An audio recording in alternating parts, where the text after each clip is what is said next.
कहूँ कांग्रेस पार्टी सब बोले माँ मान लड़ाई करुचे लड़ाई करवा सब भाई मान को सब बड़ भाई मान को सब वरिष्ठ नेतृमंडल कहूचे आपण मैंने समस्ते आगामी दिन में कांग्रेस के आगामी दिन में जिला परिषद इलेक्शन आसूचे कांग्रेस के समस्त गोटे मार्च छुआई लड़े जययुक्त करवा।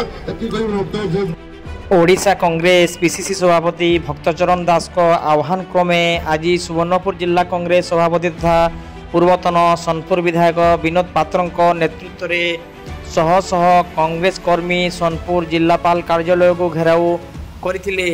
वर्तमान ओडिशा रे मोहन सरकार और केंद्र रे नेतृत्वाधीन मोदी सरकार नारी को सुरक्षा देवारे विफल होइथिबा कही क्षोभ प्रकाश करिसंती श्री पात्र।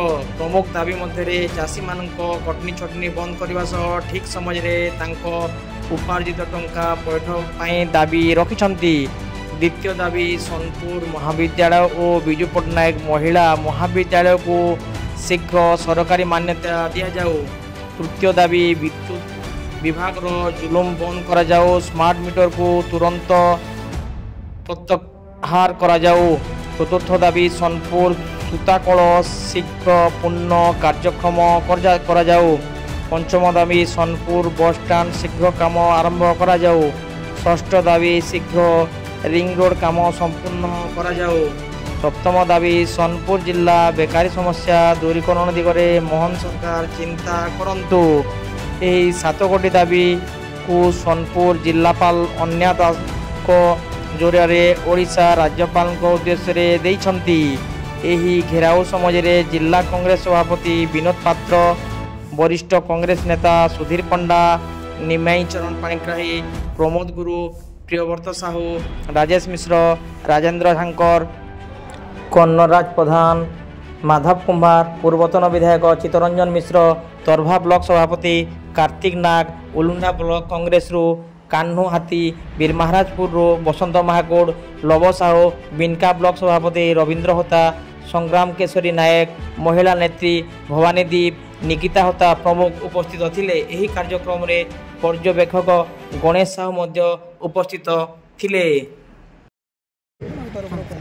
सारा भारत वर्ष रे नारी मानकर ऊपर अत्याचार बढ़ी चलीजे और ई जगार भी जेहेतु डबल इंजिन सरकार अच्छे बीजेपी रो तो ई जगार भी सेटा आहरी बहुत परिमाण बढ़ी चली।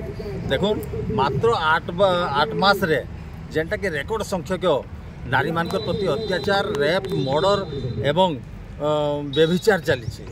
तो आज आम भारत माता की जय बोलिक कहबार जगार आम भारत माता की जय बोलिक जदि भी आम कहूँ तो आज माँ मानकर सुरक्षा केन जगार अच्छे माँ मानकर प्रति जदि अत्याचार होची नाबालिग झील मैंने जदि हॉस्टेल भी सुरक्षित नाइन रास्ता घाट भी सुरक्षित नाइन तेणुक आज बीजेपी सरकार नारी मान को सुरक्षा देवार संपूर्ण भाव विफल होइछे एवं अन्य अत्याचार बढ़ी चलीजे।